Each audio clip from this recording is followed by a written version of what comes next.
here from Drake Wayne Gaming, and something new on Twitter, the Gaming Dragon. Today I'm coming back at you another Let's Play episode of Wayfinder.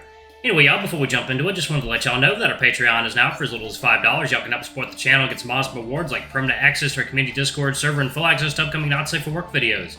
Anyway, y'all, let's go ahead and jump right back in. Alarm chain, you were up, and let's go. Let's go. Not sure how this one will end, but it's interesting to say the least. That's a few good horror books to work through, but I doubt any of these will help.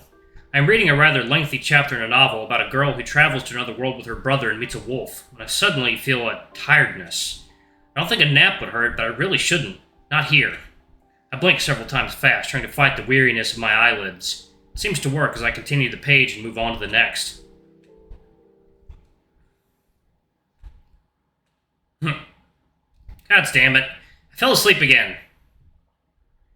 I wake in a large plateau under the dusky sky, surrounded by mountains. Another dream? This voice, it's different. Looking off to the distance, I see the moon watching silently from behind the mountains. I see my target, and I brace myself to begin, then take off toward it. Something calls out, something familiar, yet unknown to me. I want to stop the dream, but I can't wake up on my own. I notice myself running strangely and realize I'm on all fours. Wait, do I have paws? I do have paws, and a muzzle. Awesome! Can I howl? I try. I howl. A woo? I think it sounds quite lovely, thank you very much.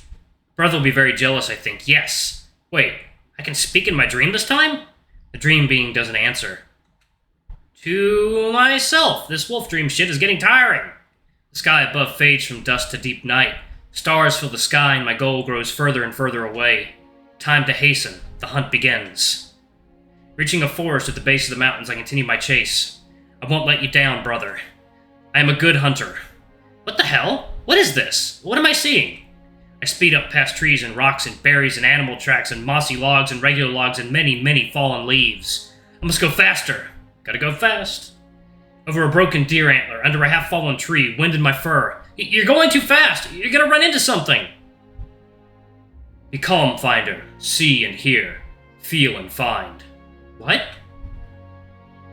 Trees dance around my vision and I speed through the forest, coming to a slower gait as I reach the base of the mountain. I work my way up, not really adhering to the shape or incline of the terrain. It is beneath me, both literally and figuratively. I need to make haste, and this mountain cannot hinder me. The summit is soon in sight. Do you feel the pull, Finder? The senseless need to chase that fractures one's mind and lays claim to one's heart. I feel what he feels. What is this? Who are you? There is no time for that now. Watch. Find. I don't know what I'm supposed to find here. I don't even know what a finder is. I look to the sky and howl at the moon.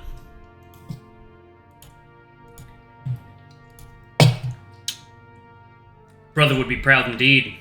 Father, too. Were he not chained up so.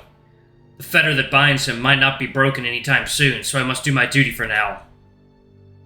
A father chained? A wolf? Indeed. You must awake now. The last one is near. We will speak again, Finder. Wait! No! Please don't! I wake up suddenly and push myself away from my chair, which falls over behind me, looking around desperately. The voice. Where was it coming from? The dreams, too, for that matter. The librarian, a well-built, slightly older man who I'd always thought was rather handsome, bestows upon me a worried expression, to which I return an apologetic glance. Many other library attendees give me confused stares, but I don't care. I know I'm awake now, in the library. I can search for more information here, and I need more information. I move up and down the aisles of books. I've already looked through fiction here, but I didn't try history or folklore stories, so I decide to start here. Glancing through tome upon tome, my fingers trace the spines of the books carefully as I make a decision. If there was ever a time for me to find something, this would be it. I step back and look over all the books I can, and think to myself, no. Command myself to find something about a bound wolf, or a wolf chasing the sun. Anything helpful at all, really. Nothing seems to happen, until I feel it. A pull at the palm of my hand. My fingers twitching and my wrist flicking gently. Is this it? I reach my hand out to the books, half expecting one to launch itself out or something. Instead, my hand hovers over a pretty thick book with at least several hundreds of pages. Norse mythology. No author seems to be cited. The book bears a dark brown leather cover, smooth and surprisingly unworn. It has 3-inch wide straps binding it horizontally, each bearing a buckle on the end clasped tight. There is a clang of metal on metal from the other side of the bookshelf and a creaking sound. I'm still clutching the tome tightly, studying its complex covered details, noticing the runes engraved into the length of each strap. Just then, I hear my name being called by a man's voice from above the balcony, together with the sound of a lady on the opposite side of the bookshelf screaming. Looking at the bookshelf, I panic as I realize it's slowly leaning toward me. I hesitate to move and find myself only able to just duck and cover my head. The case of books has suddenly stopped short of hitting me by a hulking, mountainous figure. Oh, hello there. He looks more gentlemanly. Yeah, he looked more kind of elderly last time. He looks more gentlemanly now. I stare up in awe at the man who saved me, holding the bookshelf up with his back while covering me from any falling books. His dark brown fur tells me enough. I suppose I've been found. Whoa, you're strong. The lupine lets out a sigh and nods. His amber eyes look into mine. Yeah. I can't help but stare into his eyes, and he seems to be equally locked in place until I see him grit his teeth.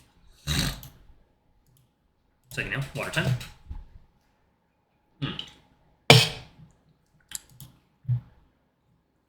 Sorry, but would you mind, not being where you are? I'm, trying to save you. I nod and scramble out from under the bookshelf, away from danger. My savior looks around and calls out for people to come help at any time, which elicits a response from the stunned onlookers. I'm sure he could have lifted it himself, but I guess this has to do with the glamour thing Geralt mentioned. He must not be trying to stand out so much, but holy hell does he stand out, towering above anyone I've ever met. And his build is impressive as well. After getting the heavy bookshelf back upright, my hero approaches, a sort of nervous look in his woven face. I feel almost obligated to ask, what's wrong? Why the long, muzzle? His face lights up as if I alleviated his worries, or at the very least surprised him. You can see what I really am? It's, well, you, the Finder. I found you, right? He rubs his forearms shyly with his large paw hand, his left ear angled back a bit. The nervous look returns. I look up to him and scratch his ear gently. Looks like he could use the assurance. To many onlookers, it probably seems like I'm flirting with my savior. I throw on an extravagant voice in response to his question. Yes, 'tis I, the fabled Finder. Please, good sir, hold your applause. Seriously, this is a library. This gets a chuckle out of him, his smile revealing his pure white canine fangs that contrast his dark brown fur. I turn his muzzle left and right slowly, inspecting for bruises. So, you okay, Mr. Wolf Giant? Sorry. I slap my forehead at my blunder. Wolf Giants. 3, Fynn? Wolf Giants, 3. Fynn, 0. The Wolf Giant opens his mouth as I mess up, but smiles gently as I correct myself. Anyway, are you alright? Did the bookcase hurt you? The Wolf Giant shakes his head and smiles. I'm fine. Thank you for your concern. Are you alright? I smile and nod, letting go of the wolf's muzzle.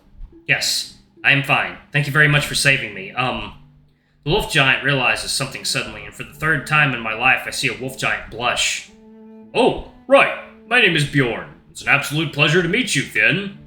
I give him a weary look, wondering how he knew my name. He seems to catch on and reassures me. I overheard your name when someone called to you as the bookcase fell. I don't know where that guy went, though. Things go a bit quiet for a second as I remember the sultry librarian, but snap out of my stupor and think of a question to ask. Hey, how does one tell wolf giants apart from werewolves? If you don't mind explaining, I'm not really used to either, and the 2 other wolf giants I've met before you looked very different from one another, as well as looking different from you. He shuffles his feet anxiously. Oh, yes, I'm rather large for a wolf giant. I'm sorry if it's intimidating. I don't mean to be. I stare at him in shock. Are you kidding? You're incredible! I'm not intimidated, I'm impressed. You saved my ass. Thanks again for that, Biorn. Biorn seems to blush again and then smiles. He contemplates for a moment, his brow furrowing. Well, as for your question, I suppose you wouldn't see a wolf giant as a human under glamour as you are a finder, and as such are unaffected by glamour magics. As far as werewolves go, you'd see them as human usually, or as a wolf man during the crux of the moon cycle. I sigh. It doesn't help me much. Biorn notices this and gives me a quizzical look. There you go.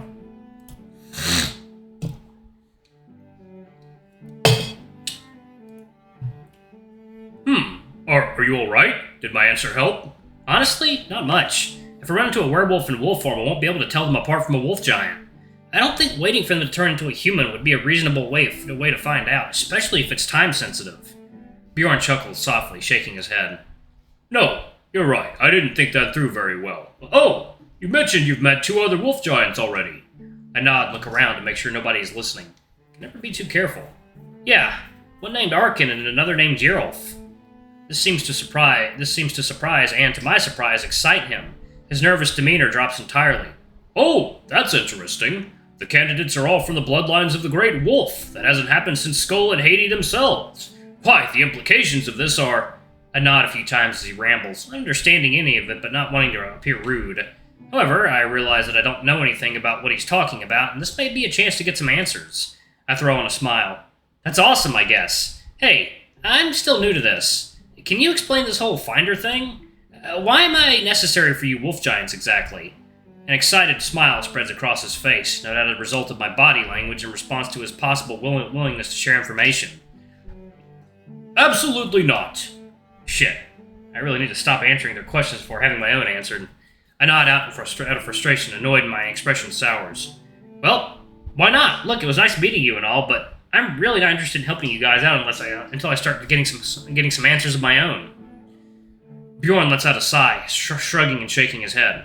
Sorry, I know it's frustrating. We're not allowed to talk about much until after the rites tomorrow morning. I'm sorry, what are the rites? His entire disposition shifts, and he sounds like a nervous wreck. Oh, I wasn't supposed to say that. Finder, please, I'm not allowed to tell you much. I'll share when I can. You might have heard some of this before, but... I look at him attentively, watching his eyes and looking for any sign he might be misleading me. Hearing his unwillingness to share, I cut in. Please, Biorn. Biorn holds a hand up to silence me. I find myself stunned at how direct this motion is coming from someone who seemed so timid a moment ago. Biorn smiles contently and continues. 3 wolf giants have found you, Finder. The other candidate hopefuls will return to their homes after the rites tomorrow morning, and then we 3 can find you and explain as much as you want us to. There you go.